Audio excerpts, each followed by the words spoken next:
본문은 여러분들이 잘 아시는 초대교회의 오순절, 우리가 이제 곧 한 달 뒤에 있을 성령 강림 주일에 성령이 임하게 됩니다.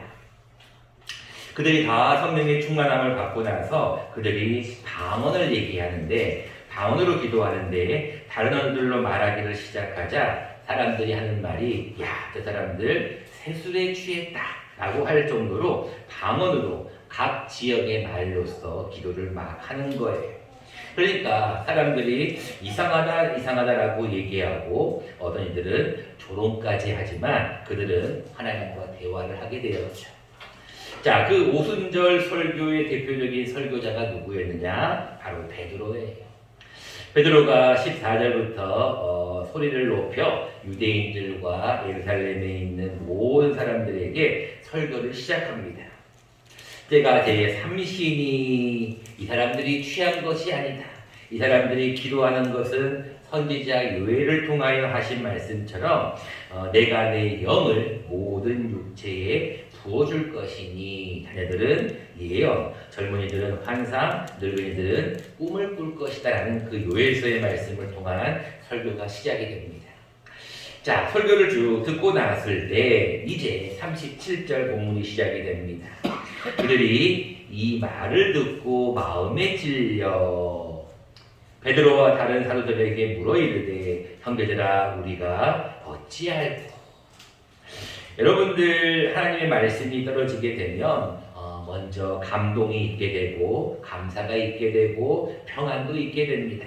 그러나 또 한 가지, 하나님의 말씀이 떨어지면 마음에 찔림이 있을 수밖에 없습니다. 그 이유는 간단합니다. 히브리서 4장 말씀처럼 하나님의 말씀은 살아있기 때문에 그래요. 하나님의 말씀은 살아있고 운동력이 있어서 좌우의 날선 어떤 검보다도 예리하다고 했어요. 그래서 우리의 마음과 생각과 간절과 골수를 찔러 쪼개기까지 하기 때문에 말씀을 들으면 먼저 감사도 있지만 잘 깨닫는 것도 있고, 깨닫는 것이 조금 더 깊어지면 마음의 찔림을 받을 수밖에 없습니다. 그들도 역시 마찬가지로 마음에 찔려 베드로와 다른 사도들에게 우리가 어찌하면 될 겁니까? 라고 이제 묻죠. 그때 베드로가 하는 말씀은 38절 말씀에 나와 있듯이 두 가지를 얘기합니다. 베드로가 이르되 너희가 회개하라, 예수의 이름으로 세례를 받으라, 그리고 죄 사함을 받으라라는 말씀을 하고 있습니다. 우리가 지난주까지 제사함의 확신에 대한 말씀을 우리가 함께 나누었는데요. 우리가 예수의 이름으로 세례를 받고 우리가 예수의 보혈의 피를 믿으면 우리 모두는 죄 사함을 받습니다. 그리하면 너희가 성령의 선물을 받을 것이다. 더 중요한 말씀이 39절 말씀에 나와 있죠. 이 약속은 너희뿐 아니라 너희 자녀와 모든 먼 데 있는 사람, 우리 하나님이 얼마든지 부르시는 자들에게 하신 것이. 다시 말하면 어느 누구나, 어떤 누구든지 예수를 부르고 어떤 누구든지 예수 앞에 회개하고 세례를 받으면 죄 사함을 받고 성령을 선물로 받는다라는 귀한 말씀을 전합니다. 자, 그 이야기를 듣는 사람들의 수가, 세례를 받는 수가 오늘 본문 41절에 보니까 3,000이나 되었다. 어마어마한 숫자죠. 그 당시에 여러분들 3,000이라는 숫자는 정말로 많은 숫자입니다. 중요한 것은 그 많은 숫자들이 점점 더 예수를 믿게 되었는데 42절 말씀에 뭐라고 나와 있냐면, 그들이, 즉 세례를 받고 달라지고 있는 그들이 무엇을 하고 있느냐면 사도의 가르침을 받아요. 그리고 서로 교제합니다. 그리고 떡을 떼요. 여기서 떡이라는 것은 애타는 의미보다도 성찬의 의미죠. 성찬식을 거행하게 되고 가장 중요한 것은 오로지 뭐 하기를 힘썼다고요? 기도하기를 힘쓰게 돼요. 자, 우리가 교회에 대한 이야기를 많이 하는데 교회의 가장 기본 모범이 무엇이냐라고 하면 초대교회예요. 초대교회의 숫자들이 점점 늘어나고 있을 때 그들이 하는 것을 잘 들어보면은 42절에 사도의 가르침을 받았어요. 그리고 서로를 교제했어요. 그리고 성찬을 나누었어요. 그리고 오로지 기도하기를 힘썼어요. 자, 그리고 난 다음에 이제 그들이 달라진 모습을 어떻게 보이느냐? 생활로, 삶으로 보이게 되는데, 삶이 예배가 되었는데 어떤 일이 나타나게 되냐면 43절에 많은 기사와 표적이 일어날 때 믿는 사람들이 다 함께 있어 뭘 했냐면 모든 물건을 서로 통용을 했어요. 함께 나누었다는 거죠. 또 45절에 뭐라고 말씀하고 있어요? 자신의 재산과 소유를 팔아 각 사람의 필요를 따라 나누어 주었어요. 자기 중심주의가 아니라 타인 중심주의로, 자기만 생각하는 것이 아니라 다른 사람의 필요를 따라 나누어 줬다는 거예요. 그리고 또 중요한 것이 나오죠. 46절, 날마다 마음을 같이 하여 어디에 모이기를 힘썼다고요? 성전에 모이기를 힘썼어요. 성전에도 모이기를 힘쓰고 집에서는 떡을 떼는 것은 애찬을 의미하죠. 집에서는 떡을 떼고 기쁨과 감사함으로 순전한 마음으로 음식을 먹고 그리고 나서 하나님을 찬미하며 모든 백성에게 칭송을 받았어요. 그랬을 때 하나님께서 구원받은 사람을 날마다 거하게 하셨다라고 본문이 기록되어 있습니다. 우리가 오늘은 1971년 4월 25일입니다. 여러분 주보를 보시면 자세히 보시면 항상 주보의 맨 앞면에 창립이라는 글씨가 보일 거예요. 창립이 뭐라고 나와 있습니까? 창립 1971년 4월 25일로 적혀 있습니다. 오늘이 그날입니다. 작년에는 4월 26일이었는데 올해는 딱 4월 25일이더라고요. 그래서 제가 우리 작년에 있었던 역사 사진전 또 역사를 한번 정리했던 것을 한번 쭉 보았습니다. 우리 교회가 유천교회가 1970년도에 말에 기도로 시작했던 것이 71년 4월에 여러분들이 잘 아시는 이종호 장로님 가정에서 모여서 첫 예배 기도처로 시작했죠. 개척하는 마음으로 첫 예배를 드렸어요. 우리가 작년 7월 달에 그 초대 전도수 그 당시에는 전사님이었죠. 진충호 목사님을 모시고 우리가 작년에 창립 50주년 임직식과 은퇴식을 거행하였는데 진충호 목사님이 1971년 4월에 그 장로님 댁에서 처음 개척했던 날이 바로 오늘이더라고요.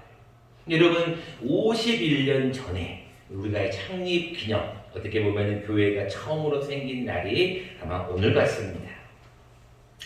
여러분 교회가 과연 무엇일까에 대해서 오늘은 한번 좀 생각해 보았으면 좋겠어요. 어떻게 보면 교회의 생일이라고도 할 수 있고 교회가 이제 51년을 맞이하면서 어떻게 보면은 청년의 시간도 아니고 그렇다고 노년의 시간도 아니고 약간 이제 중년 정도의 시간을 보내고 있는 우리 유천교회에 대해서 한번 우리가 생각을 해보려고 합니다. 교회는 크게 세 가지로 우리가 생각해 볼 수 있습니다. 첫 번째는 교회는 항상 말씀이 있어야 교회가 움직입니다. 그래서 여러분들 교회는요 어떤 일이 있든지 간에 자꾸 모여야 될 이유가 무엇이냐면 말씀을 자꾸 들을 수 있기 때문에 그래요. 여러분들이 그런 얘기를 합니다. 아이고 요즘은요 TV를 봐서도요 요즘은 라디오를 들어서도요 인터넷만 틀어도요 컴퓨터만 핸드폰만 들어도요 얼마나 말씀이 많은데요. 맞아요. 그러나 여러분들 그 말씀은 여러분들이 어떤 여러 사람들의 음식을 먹는 것처럼 그냥 말씀드리고 여러분들이 교회, 성전에 모여서 교회에서 하는 것은 항상 여러분들에게 필요한 말씀을 나누는 거예요. 그러니까 여러분들 교회는 가장 첫 번째는 말씀이 살아 움직이는 교회가 진정한 교회라는 거예요. 그러기 위해서는 여러분들이 항상 뭐를 해야 되냐면 말씀을 사모하는 그 자리를 여러분들이 참석을 하셔야 돼요. 모이기를 힘써야 한다는 거예요. 우리 교회는 여러분들이 아시다시피 늘 새벽마다 새벽 예배가 있습니다. 1년에 한 번도 빠지지 않고 명절을 제외하고 우리가 하나님 앞에 늘 모여서 말씀을 듣습니다. 또 수요일 날도 모여서 말씀을 듣습니다. 지금 코로나로 인하여서 우리가 금요기도회를 한 달에 한 번 하는 걸 하지 못하지만 금요일날도 모여서 말씀 보고 기도합니다. 그리고 주일날도 지금은 그렇지 못하지만 오전 그리고 오후 예배를 하나님 앞에 모여서 말씀을 듣습니다. 여러분들이 말씀을 듣는 것 외에도 스스로 여러분들이 말씀을 읽기도 하시고 성경을 필사하시기도 합니다. 어떤 분은 성경을 암송하시기도 하고 성경을 공부하시는 분들도 계십니다. 중요한 것은 하나님의 말씀은 항상 우리와 함께 있어야 교회가 교회답다는 거예요. 교회가 말씀이 사라지고 교회가 말씀이 아닌 다른 교훈이나 교회가 어떤 사회적인 어떤 이야기로 모든 게 퍼지게 되면 더 이상 교회는 그냥 하나의 모임이 되어버리는 거예요. 그러나 여러분들, 교회가 가장 교회다운 것은 말씀이 선포되는 곳이고 그 말씀을 듣기 위하여서 부단히 모이는 곳이 교회가 돼야 돼요. 그런데 여러분들, 오늘 주님 앞에 나와서 여러분들 예배하는 여러분들 참 잘하시는 거예요. 오늘 본문 말씀도 42절에 보세요. 그들이 제일 먼저 한 것이 무엇이었냐면, 세례를 받고 그들이 달라진 그들이 제일 첫 번째 하는 것은 사도의 가르침을 받는 거였어요. 여러분, 하나님의 말씀을 잘 듣지 않고 말씀의 가르침을 잘 받지 아니하면 안 되는 거예요. 말씀을 항상 잘 들어야 돼요. 말씀을 듣고 나서 그 다음에 움직이는 거예요. 왜요? 하나님의 말씀은 우리 사람의 말이 아니기 때문에 그래요. 사람은 인생은 식언을 할 수 있어요. 사람은 헛된 말을 할 수도 있어요. 그냥 잊어버릴 수도 있어요. 쓸데없는 말을 할 수도 있어요. 그러나 하나님은 인생이 아니세요. 그래서 시건치 않으세요. 하신 말씀은 반드시 이루시는 분이 바로 하나님이셔요. 그렇기 때문에 우리가 하나님의 말씀을 꼭 들어야 돼요. 말씀은 살아있는 거예요. 말씀이 여러분들, 아이고 옛날에 무슨 역사적인 이야기나 지나온 어떤 그런 말도 안 되는 이야기가 아니라 말씀은 살아있는 거예요. 모든 성경은 하나님의 감동으로 된 것이기 때문에 교훈과 책망과 바르게 함과 의로 교육하기에 유익하다고 했어요. 여러분들, 항상 교회 공동체는 말씀이 자꾸 살아 움직이는 곳이 교회입니다. 두 번째로, 교회는 이제 말씀을 듣고 난 다음에는 무엇을 해야 되냐면 교제를 해야 돼요. 그리고 그 교제가 무엇으로 이어져야 되냐면 사람과의 교제뿐 아니라 하나님과의 교제도 이어져야 돼요. 우리가 하나님과의 교제를 뭐라고 얘기합니까? 오로지 기도하기를 힘쓰다라는 거예요. 여러분들, 교회가 무엇인가? 첫 번째는 말씀이 살아 움직이는 곳이고, 두 번째 교회가 무엇이라고요? 교회는 기도가 있는 곳이 교회예요. 여러분, 교회에 모여서 무엇을 해야 될까요? 많은 교인들이 요즘은 기도하는 것을 조금 쉬고 있습니다. 우리 교회는 그렇지 않지만 많은 분들은 교회에 모여서 여러 가지 모임과 회의를 하는데 중심을 두고 있습니다. 그러나 교회는 모여서 무엇을 해야 되느냐? 기도해야 돼요. 자, 여러분 앞에 있는 자막을 잠깐 보세요. 현수막을 잠깐 보시기 바랍니다. 현수막에 이사야 56장 7절 말씀이 기록이 되어 있어요. 같이 한번 읽어볼까요? 뭐라고 적혀 있습니까? 시작. 내 집은 만민이 뭐하는 집이라고요? 기도하는 집이에요. 여러분, 교회에 오면은요, 말씀을 들어야 돼요. 그리고 교회에 오면 하나님의 사도의 가르침을 받아야 돼요. 말씀을 듣고 가르침을 잘 받은 뒤에는 뭐를 해야 되냐면 주위 사람들과도 교제해야 되지만 기도하기를 했어야 돼요. 저는 여러분들에게 그걸 꼭 부탁을 드리고 싶어요. 여러분, 가끔씩 교회 근처에 계시는 분들이든 멀리 계시는 분들이든 교회에 오셔서 그냥 기도하는 거 하나님이 정말로 기뻐하십니다. 그러면 집에서 기도하는 거 기뻐하지 않느냐? 그거는 아니죠. 그러나 여러분들, 교회는 교회에서 기도에 모여서 기도하고 혼자 기도하든 기도에 힘쓰는 거를 하나님은 기뻐하셔요. 여러분들 잘 아는 한나의 기도가 그런 경우지 않습니까? 세 번째로, 교회 공동체는 말씀과 기도가 있으면 세 번째는 그 삶이, 우리들의 삶이 변화가 되어야 돼요. 다시 말합니다. 믿는 사람들로서의 삶이 달라지지 않으면 교회는 교회로서의 이 책임을 다하지 못하는 거예요. 44절부터 43절부터 보면 이런 말씀이 있습니다. 믿는 사람이 다 함께 있어 모든 물건을 서로 통용, 재산과 소유를 팔아 각 사람의 필요를 따라 나눠줌, 날마다 마음을 같이 성전에 모이기를 힘씀. 그리고 47절, 하나님을 찬미하고 온 백성에게 칭송을 받아요. 여러분, 교회는요, 가장 중요한 것은 말씀과 기도가 있는 곳이 교회예요. 그런데 말씀과 기도만 하고 교회가 그것으로 끝난다면 교회의 사명은 절반밖에 하지 못하는 거예요. 교회는요, 자꾸 나눠줘야 돼요. 교회는 자꾸 다른 사람의 필요를 따라 섬겨줘야 돼요. 그래서 여러분들 구제해야 되고요. 선교해야 되는 거예요. 교회는 여러분들의 삶을 통해서 다른 사람들이 저 사람은 교회 다니더니 역시 달라. 믿는 사람이랑 달라라고 하는 모든 백성에게 칭송을 받는 게 바로 교회라는 거예요. 근데 교회가 다니는 사람들이 아이고 저 사람은 교회 다니면서도 이런 얘기를 들으면 안 된다는 거예요. 그래서 교회 공동체는 말씀으로 시작하고 기도에 힘쓰고 삶으로 그들의 삶을 다른 사람들에게 보여줘야 된다는 거예요. 여러분들 이 정도로 해서 교회의 어떤 공동체에 대한 3가지 정도의 역할을 감당하면 될 것 같고요.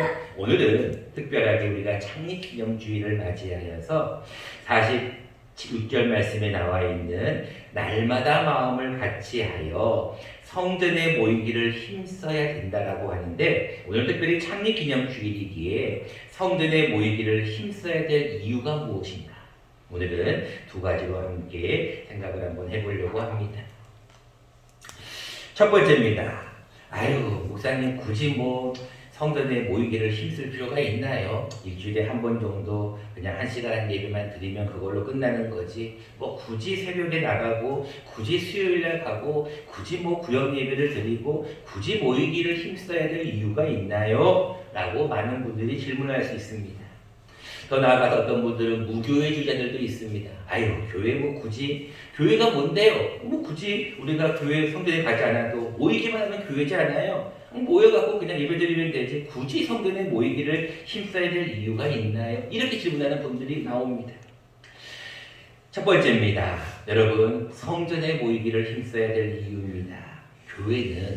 성전은 하나님의 집입니다. 여러분들 집이 있으시죠? 여러분 다들 각자가 집이 있을 텐데 하나님의 집은 과연 어디일까요? 하나님의 집이 어디 있습니까? 저에게 질문하는 분들도 있을 거예요. 맞아요. 하나님의 집이 도대체 어떤 집이 있길래 하나님이 도대체 집이라는 게 있다는 거예요. 여러분들이 궁금해하실 수도 있어요. 그래서 여러분들 4월 한 달 동안 외웠던 성구 암송 말씀입니다. 여러분들 앞에 말씀은 여러분들 잘 못 읽은 것 같아서 자막을 준비했습니다. 같이 한번 읽어보도록 하겠습니다. 시작. 만일 내가 지체하면 너로 하여금 하나님의 집에서 어떻게 행하여야 할지를 알게 하려 함이니 이 집은 살아계신 하나님의 교회요 진리의 기둥과 터니라. 디모데전서 3장 15절 말씀. 여러분들은 이제 뒤에 후반절만 지금 외우고 있는데 이 집은 뭐라고요? 살아계신 하나님의 교회. 여러분 이 집이 어떤 집이냐면 그 앞에 말씀을 잘 보시면 만일 내가 지체하면 너로 하여금 하나님의 집에서 어떻게 행해야 할지를 알게 하려 합니다. 이 집은 다시 말하면입니다. 하나님의 집은 도대체 뭐냐? 이 집은 분명히 말씀하고 있어요. 살아계신 하나님의 어디라고요? 교회. 이 집이 뭐라고요? 교회라는 거예요. 교회.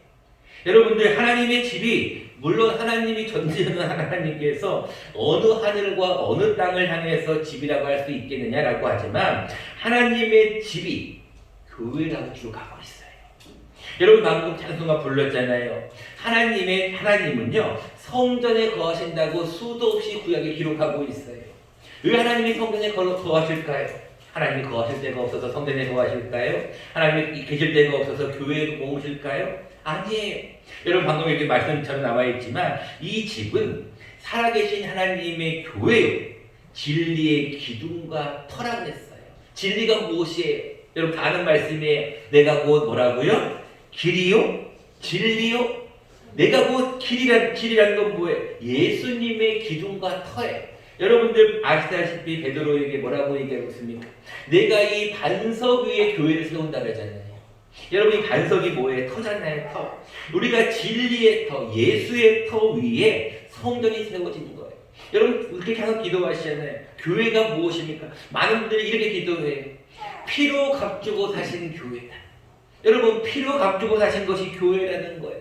성전은요 그냥 이루어지는 것이 아니에요. 예수 그리스도의 피가 있었기에 성전이 세워지는 거예요.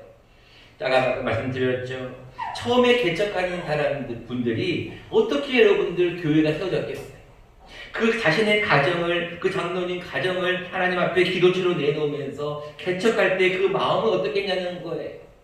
여러분, 하나님 앞에 교회가 세워진다는 것은 한 사람의 순교, 한 수많은 사람들의 피, 수많은 사람들의 눈물, 수많은 사람들의 땀이 없으면 교회가 세워질 수가 없어요. 혹자는 그렇게 얘기합니다. 아이고, 목사님 요즘은 돈만 있으면요 다 상가 얻어가지고요 요즘은 다 교회 지을 수 있어요. 또 어떤 분은 그런 말씀도 하시더라고요. 목사들도요 하도 널려가지고요 돈만 주면은요 좋은 목사 데려다가요 교회 세울 수 있어요. 요즘은요 돈만 있으면 안 되는 게 없어요. 이렇게 하시는 분들이 있습니다. 그러나 그거는 하나만 아는 거죠. 교회는요 피가 없이는 될 수가 없어요. 예수 그리스도의 그 피가 있었기에 피로 값주고 사신 것이 바로 교회라는 것을 여러분들 잊어서는 안 됩니다. 그렇기 때문에 여러분, 교회는 하나님이 거하시는 하나님의 집이라는 걸 기억하셔야 해요. 그래서 다른 곳에서 기도하는 것도 물론 필요합니다. 그러나 하나님의 성전에 모여서 기도하셔야 해요. 하나님의 성전에 모여서 기도하는 것을 하나님은 기뻐하셔요. 왜? 하나님은 하나님의 성전에 거하시기 때문에 그렇다는 거예요. 두 번째 말씀입니다. 우리가 굳이 성전에 모이기를 힘써야 될 이유가 무엇인가? 첫 번째는 교회가 하나님의 집이라는 것이고, 두 번째는 우리의 마음이 거기에 걸려있기 때문에 그렇습니다. 여러분, 교회 성전에 모여야 되는 이유가 무엇이냐 하면 그것을 교회에 모이는 어떤 외적인 행동보다도 마음이 거기에 있기 때문이라는 거예요. 여러분, 마음이 있으면요 어떤 곳이든지 할 수 있습니다. 그 여러분들 다 동의하실 거예요. 여러분, 맛있는 집도 마찬가지잖아요. 어디가 맛있다 그러면은요 그러면 거기에 가고 싶어서 머나먼 길도 마다하지 않고 갑니다. 그 이유는 뭐 그래요? 마음이 있기 때문에 그렇잖아요. 여러분, 멀리 있는 사람이라 할지라도 내가 만나고 싶어요. 보고 싶어요. 그럼 어때? 가잖아요. 왜 그래요? 마음이 있어서 그런 거예요. 근데 여러분들, 교회는 어때요? 교회 가면 물론 좋아요. 교회 가면 평안해요. 교회 가면은 기뻐요. 교회 가면은 너무너무 감사해요. 그런데 갈 때만 좋아한다는 거예요. 여러분, 그게 어떻게 힘쓰냐는 거예요. 여러분, 오늘 본문 말씀 46절 말씀을 잘 보세요.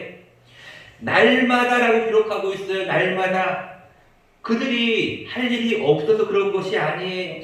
날마다의 날마다. 더 중요한 것은 성전에 모이기를 뭐 했다고 기록하고 있어요. 46절에 성전에 모이기를 힘썼다고 했어요. 여러분, 날마다 모이기가 쉬울까요? 여러분, 날마다 새벽 예배 나오시는 것이 쉬울까요? 날마다 교회에 모여서 뭐 하는 게 쉬울까요? 아니요. 정말로 쉽지 않습니다. 늘 해보시는 분들은 그것을 아셔요. 마음이 정말로 없으면 정말로 모이기가 쉽지 않습니다. 한 사람이 어떤 사정이 생겨요. 또 다른 사람이 어떤 문제가 생겨요. 그래서 모인다는 게 쉬운 게 아니에요. 근데 그들은 날마다 성전에 모이기를 힘쓴 거는 거기 나와 있는 단어처럼 마음을 같이 했기 때문에 그래요. 마음을 같이 했기 때문에. 다시 한번 말씀을 드립니다. 1970년 11월에 우리 여기 계시지만 박욱상 권사님 가정에서 기도로 시작하였다가 이제 1971년 4월 장로님 가정에서 개척을 하였을 때 저는 그들의 마음을 한번 생각을 해봤어요. 몇 명 안 되는 사람들이 있겠죠. 그리고 몇 명 안 되는 분들이 개척 멤버들이 모여서 분명히 이렇게 기도했을 거예요. 하나님, 그 당시 기도처였으니까 우리 유치원교회를 부흥시켜 주십시오. 우리 유치원교회를 사랑해 주셔서 우리 교회와 함께 해달라고 기도했을 거 아니에요. 근데 그들이 그냥 여러분처럼 또 다른 분들처럼 일주일에 한 번씩 모여서만 기도했을까요? 개척했을 때 여러분 마음을 한번 생각해 보세요. 첫 마음을 한번 생각해 보세요. 처음 교회 나왔을 때 마음을 생각해 보세요. 처음 인지받았을 때 마음을 생각해 보세요. 하나님 앞에 무엇인가를 처음 했을 때 그 마음은 보통 마음이 아니에요. 여러분, 자신의 가정을 내놓는다는 거, 하나님 앞에 자기의 모든 물질을 하나님 앞에 드린다는 거 쉬운 겁니까? 절대로 쉽지 않습니다. 근데 그게 가능한 이유가 뭐예요? 마음을 하나님 앞에 드렸기 때문에 그러는 거예요. 여러분, 교회는요 간단합니다. 열심히 모이면 무엇인가가 돼요. 근데 그 열심히 모이는 것은 사람들의 변화의 모습이거든요. 변화된 모습을 하나님은 기뻐하셔요. 그래서 늘 여러분들 말씀과 기도만 있으면 안 되고 이 말씀과 기도가 사람들의 삶에, 여러분들의 삶의 변화로 드러나야 된다는 거예요. 그런 의미에서 여러분들 로마서 12장 2절 말씀, 잘하는 말씀이지만 같이 한번 읽어보면 좋겠습니다. 자막을 통해 같이 한번 읽어보겠습니다. 시작. 너희는 이 세대를 본받지 말고 오직 마음을 새롭게 함으로 변화를 받아 하나님의 선하시고 기뻐하시고 온전하신 뜻이 무엇인지 분별하도록 하라. 아멘. 여러분, 마음을 좀 새롭게 하라는 겁니다. 여러분, 교회 생일입니다. 여러분들은 51년 전에 어떤 모습으로 있었는지 저는 잘 모릅니다. 여러분들이 우리 교회에 있었을 수도 있고 다른 데 있었을 수도 있습니다. 교회를 안 나오셨을 수도 있고 여러분들의 삶은 잘 모릅니다. 그러나 중요한 것은 교회는 영원하게 교회는 없어지지 않는 것이 바로 교회입니다. 교회의 주인은 예수님이기 때문에 그렇습니다. 여러분들 교회가 앞으로 100년이 될 때까지 유치원교회는 사라지지 않습니다. 왜요? 단 2명만의 교인만 있어도 유치원교회는 계속 이어집니다. 제가 얼마 전에 평택시청에 잠깐 통화할 일이 있어서 통화를 하는데 그런 얘기를 하더라고요. 어느 교회시라고요? 저한테 묻더라고요. 그래서 유천교회입니다. 그랬더니 유천교회예요? 저희가 지금 코로나19 때문에 교회에 다들 방역을 하러 다니는데 조사를 하러 다니는데 거기가 교회가 있었나요? 라고 저한테 묻더라고요. 그러면요 우리 교회가 무려 50년이 넘었는데요. 그래요? 유천교회라는 곳이 있었어요? 시청에서요 5분도 안 걸려요? 그래요? 그렇게 가까운데 교회가 있었나요? 모르고 있더라고요. 그럴 수도 있죠. 교회가 더 작으니까 또 교회가 외진데 있으니까. 그런데 저는 그분들에게 통화하면서 그런 생각이 들더라고요. 당신들의 입장에서는 교회가 조금 크고 규모가 있고 사람들이 아는 곳이 교회라고 할 수도 있지만 교회는 단 2-3사람이 모인 곳에 나도 그 중에 함께 있다고 분명히 말씀하셨잖아요. 교회는 하나님이 거하시고 예수 그리스도의 피로 모인 성도들이 2-3명만 모이는 곳은 교회가 존재한다는 거예요. 우리 유천교회도 마찬가지입니다. 지금은 51년이지만 앞으로 60년, 70년도 분명히 이어질 거예요. 왜? 하나님이 이 교회를 세우셨기 때문에 그렇죠. 하나님이 세우신 교회는 멸망하지 않습니다. 없어지지 않습니다. 크든 작든 교회는 계속 유지될 것을 우리는 믿어요. 근데 중요한 게 뭔지 아세요? 제가 한번 여기 그런 말씀을 드렸죠. 폴리캅 주교의 이야기입니다. 제가 얼마 전에 여러분들 그 제암리 교회 3.1절 예배 때 말씀을 드렸죠. 세계 교회사를 보더라도 서머나 교회의 폴리캅 주교, 로마 황제를 신으로 섬기고 예수 그리스도를 저주하라라는 그들이 로마의 정부에 대해서 폴리캅은 이렇게 얘기해요. 하나님이 86년 동안 예수 그리스도께서 86년 동안 한 번도 나를 안 버렸는데 한 번도 나를 버린 적이 없고 나를 멀리한 적이 없는데 내가 어떻게 하나님을 멀리할 수 있어? 내가 어떻게 하나님 예수님을 부인할 수가 있어? 나는 그럴 수 없어. 결국은 86세에 화영장으로 사라지는 그 폴리캅 주교의 이야기. 여러분 마찬가지예요. 교회가 크든 작든 간에 하나님은 우리 유천교회를 사랑하십니다. 하나님은 우리 유천교회를 위하여서 피를 흘려주셨습니다. 하나님은 유천교회를 위하여서 하나님의 사람들을 모으셨습니다.